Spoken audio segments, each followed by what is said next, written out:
రామ్ చరణ్ పెద్ది సినిమాలో ఫిల్మీ మోజీ ఉండబోతుంది. సో ఖచ్చితంగా థియేటర్స్ మొత్తం కూడా తగలబడిపోతాయని చెప్పేసి ఫ్యాన్స్ అందరు కూడా భీభత్సంగా ఎంజాయ్ చేస్తున్నారు. సో మరి నిజంగా ఉండబోతుంది అనుకోవచ్చా? సో ఖచ్చితంగా ఈ ఫిల్మీ మోజీ వాళ్ళు ఎవరైతే ఉన్నారో వాళ్ళు ఒక సెన్సేషనల్ గా తయారయ్యారనమాట. అంటే ఫస్ట్ గా చిన్న యానిమేటెడ్ గా తయారయ్యి దానిలోంచి వాళ్ళు కొన్ని కాన్సెప్ట్స్ చేస్తూ సో తెలుగు రాష్ట్రాల్లో ఎనలేని పేరు తెచ్చుకున్నారనమాట.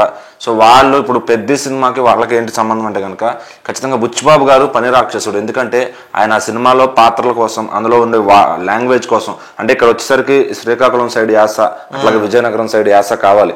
సో దానికోసం అని చెప్పి అక్కడ లోకల్ గా వెళ్ళి అక్కడ ఆడిషన్స్ చేసి అక్కడ వాళ్ళని తీసుకున్నారు అనమాట. సో ఆ టైంలోనే అంటే సినిమా మొదలవక ముందే ఇంత చేశారు ఆయన. సో మరి అదే టైంలో వీళ్ళని కూడా సంప్రదించారంట. సో దేనికంటే వీళ్ళు మాట్లాడే స్లాంగ్ అంతా కూడా కొంచెం అటు సైడ్ ఉంటుంది అనమాట. సో ఆ ఇన్పుట్స్ కోసం అని చెప్పి ఈ ఎవరైతే హెడ్ ఉంటారో వాళ్ళతో సంప్రదించి సో మాకు మీ నుంచి కొన్ని ఇన్పుట్స్ కావాలని చెప్పి అడిగి తీసుకున్నారంట. అంటే వీళ్ళు యాక్ట్ చేయట్లేదు కానీ వీళ్ళ దగ్గర నుంచి కొంత లాంగ్వేజ్ ఇన్పుట్స్ అయితే వచ్చినాయి అనమాట. సో అది మొన్న రీసెంట్ గా ఒక ఇంటర్వ్యూలో వాళ్ళు చెప్పడం జరిగింది.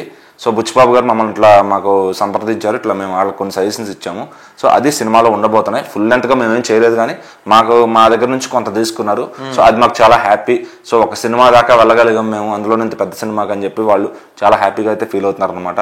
సో ఎందుకంటే ఇప్పుడు స్లాంగ్ అనేది ఇప్పుడు మనం చూస్తే కనుక రంగస్థలంలో కానీ పుష్పలో కానీ సుకుమార్ గారు స్లాంగ్ ని అంటే స్లాంగ్ తో ఆడించవచ్చు సినిమాని. సో అర్జున్ రెడ్డి కూడా చూసుకుంటే తెలంగాణ వాళ్ళందరికీ ఓహో ఇలా తెలంగాణ లాంగ్వేజ్ లో కూడా హీరోయిజం ఉంటుందా. సో ఇలా రకరకాలుగా ఇంతకు ముందు రాయలసీమ అంటే ఫ్యాక్షన్ లో చూపించేవాళ్ళు. సో అట్లా రకరకాలుగా స్లాంగ్ తో కూడా సినిమాని బాగా రక్తి కట్టించవచ్చు, బాగా యాక్షన్ చూపించవచ్చు అనే చాలా మంది ప్రూవ్ చేస్తారనమాట.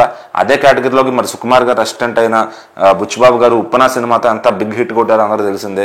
అది నేషనల్ అవార్డు దాకా కూడా వెళ్ళింది. సో ఇప్పుడు పెద్ద సినిమాని కూడా అంతే విధంగా లాంగ్వేజ్ కి ఎక్కువ స్కోప్ ఉండే విధంగా ఇంకా శ్రీకాకుళం యాస అంటే చాలా మందికి బహుశా చాలా మందికి తెలియకపోవచ్చు ఇలా ఉంటుందని చెప్పి. సో అక్కడక్కడ కొంతమంది హాస్టల్స్ లో చదివే వాళ్ళకి ఎక్కడో శ్రీకాకుళం ఫ్రెండ్స్ ఉంటారు.